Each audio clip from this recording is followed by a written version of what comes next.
My name is Wan-Yi Lin Wan-Yi. My name is Roger Chen, Chen Zhe.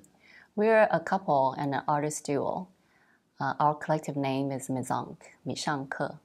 We've been working collectively for many years, creating sculptures, installations, videos, pop-up, billboard, and participatory art. We're based in the Greater Vancouver area.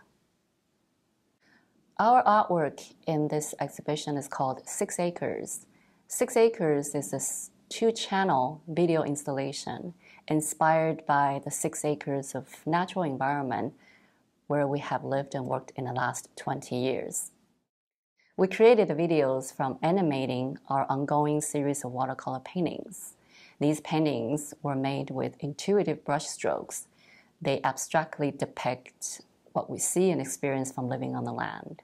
I made the paintings, and both of us made a digital work together. And I would say the story of 6 Acres began 20 years ago, when we were still based in New York. After the traumatic event of 9/11 and witnessing it from the rooftop of our Brooklyn studio, we both had an awakening about how fragile and short life is. And at the same time, we sensed a strong calling to be with nature. And it wasn't until years later the reason for such a drastic move had revealed itself. So while we were enjoying a new life and having fun on this land, we were actually unconsciously being nurtured in the arms of 6 Acres. The quietness and the solitude had provided a safe environment for us to look into our inner wounds. 6 Acres is a tribute to both the powerful healing force of Mother Nature and one's own intuition to guide oneself in life. I had always been a 3D artist. I was never a painter. I started to paint about 2.5 years ago because I wanted to work with a medium that would give me direct outcomes without involving different processes, which usually is the case when working with 3D works. So painting became a clear choice to me. And because I hadn't painted since foundation classes in college, I decided I would just paint without any preconceived subject. And I was just curious about what would come through my brushes. So after about a dozen paintings or so, it became evident to both Roger and me that I was painting what's around me. It felt as though the natural environment around me had become part of me over the years, subconsciously coming through the paintings. A portion of the watercolors that you see in the videos was a part of an installation presented by DEOA, 地门艺术基金会, which is an art foundation in Taipei, Taiwan, and this was about 2 years ago. At that time, we thought about experimenting with animation, but we didn't have time to try until the pandemic started. We wanted to animate because nature is never static.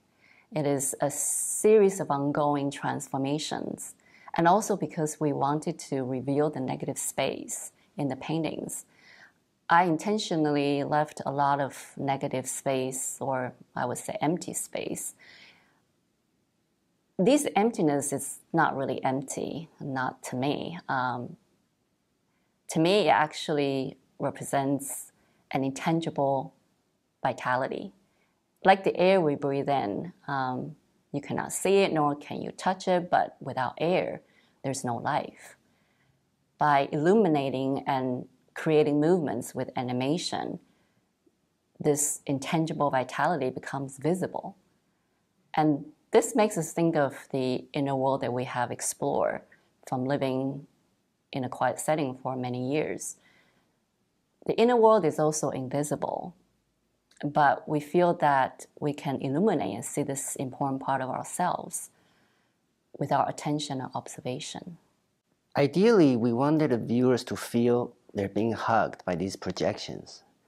And due to the unique space of Gallery 2 being in between Galleries 1 and 3, it is essentially a funnel-shaped corridor you pass through.